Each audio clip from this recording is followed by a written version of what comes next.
here's what you need to remember, that the log is always equal to the exponent. If you can remember this key, the log is equal to the exponent, you will not fail. Good to see you. Glad you're back. We are today dealing with logs and exponential equations. This right here is log base 10. Log base 10. And when it says solve for each equation, what you're trying to do is you're trying to solve for x. So you're trying to get x all by itself. Here's the beauty.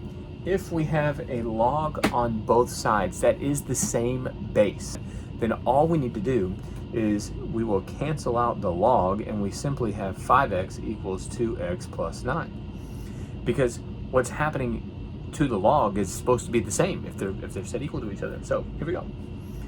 5x equals 2x plus 9. This becomes a beautiful Algebra 1, early Algebra 2 problem. Subtract 2x. Subtract 2x.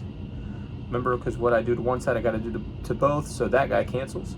3x equals 9. 3 times what gives me 9? Well, we divide by 3 to find out. That is a horrible 3, but x equals 3. That's my answer. Beautiful. Let's do another one. Again, our logs are the same, so we can cancel our logs, and we have 10 minus 4x is equal to 10 minus 3x. You're going to add 4x because I want to deal with a positive x value. It doesn't matter which side it's on, left or right. Many times we like it on the left, but we can deal with it on the right. Here we go. That cancels. This gives me 10 plus x because negative 3 plus 4 is positive 1, and that is equal to 10. So now what I need to do is I need to subtract 10. Here, let's just ignore this for a second. Subtract 10 from this side. This becomes 0 equals 1x, so x equals 0. It's asking us really to rewrite the equation in exponential form. So here's what you need to remember, that the log is always equal to the exponent. The log is always equal to the exponent. Some of you might be trying to remember, like b equal blah blah blah. I don't even remember that. All I remember is the log is equal to the exponent, which means this: negative 2 is my exponent.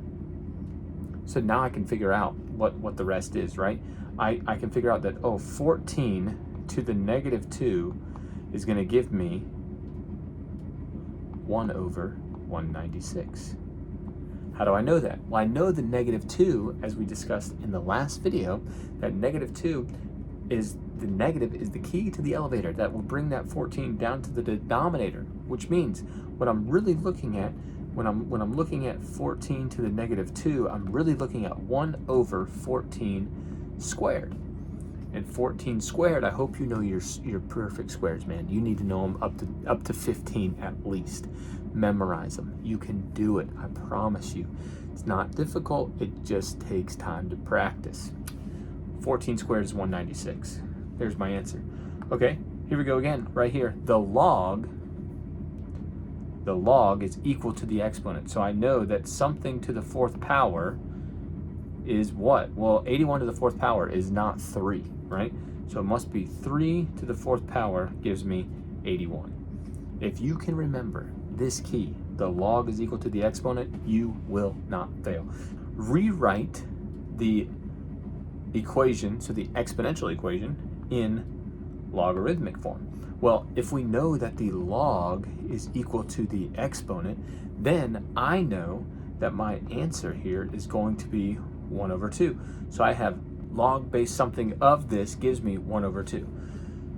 Well, what is that? Okay, well, if I'm thinking, right, if I know that the log is equal to the exponent, I got that 1 over 2, then let's just try some things out here, right?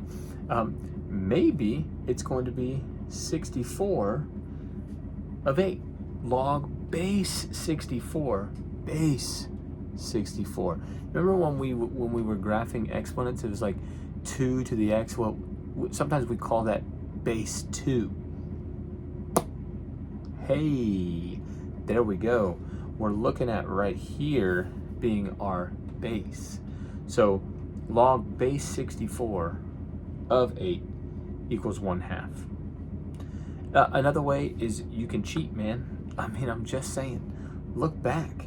Look back up there. The problem is there. If you can know that one, then you can do it in reverse. The log is always equal to the exponent, so the log is always equal to the exponent. There's my exponent. So log base 12 squared gives me the 144. Oh, there we go.